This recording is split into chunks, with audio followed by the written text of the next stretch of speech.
Hey guys, what's up? So I'm going to talk about the history of criminology here. So what what in the Middle Ages they basically were focused on. They thought it was witchcraft and the devil, and you had some big supernatural power that made you more powerful than others to commit these crimes, right? But really, it wasn't.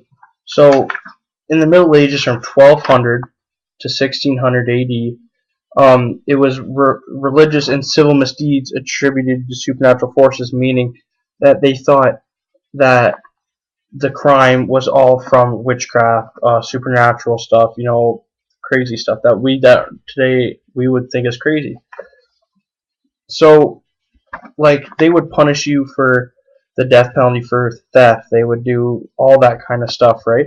And there was an extensive use of torture, so you get your arm cut off for stealing fruit, you get your legs cut off for having sex with somebody's wife or something. I don't know, but the biggest crimes then were theft, hearsay, and treason.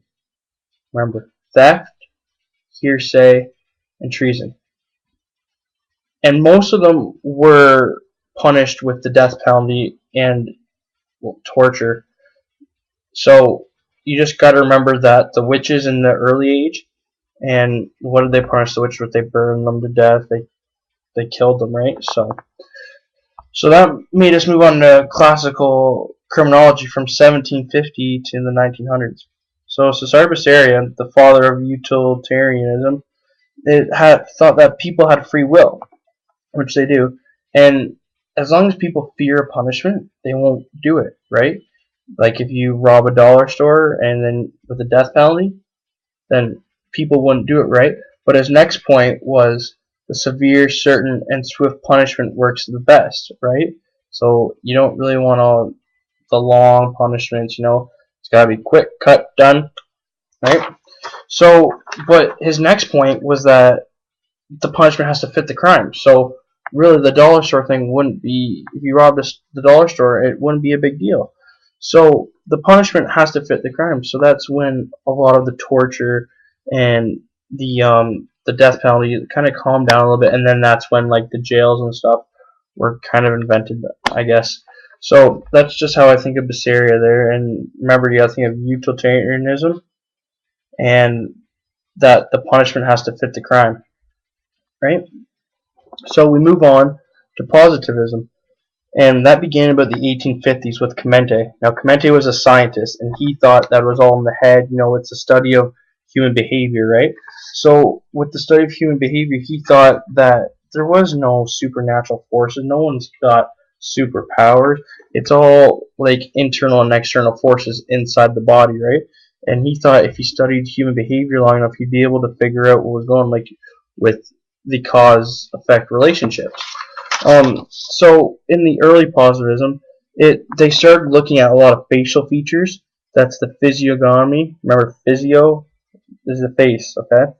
So the physiognomy is like the study of the facial features, about like what our face does. I don't know, you know what I mean? So you just got to know that. The Criminology is the study of the skull, right? So they studied the skull for abnormalities and all that kind of stuff, and they kind of compared them to different crimes to see what was going on. The mental abnormality is what we use a lot nowadays, is mental illness, low IQ, weird personality. Like everybody thinks, hey, that guy's a serial killer because he's walking like this, right? So people think that he's a serial killer because of his personality. He might be a little bit depressed. So you know what I mean. So that was kind of early positivism. So just you got to remember, with Clemente, he was the scientist. So Clemente was the scientist. Nah, that should unleash it right into you. So Clemente was the scientist. He's got the study of the facial features. There's a physiognomy, the skull, which is rhinology, and the mental abnormality, which everybody knows that's IQ and mental illness. You got to remember those, okay?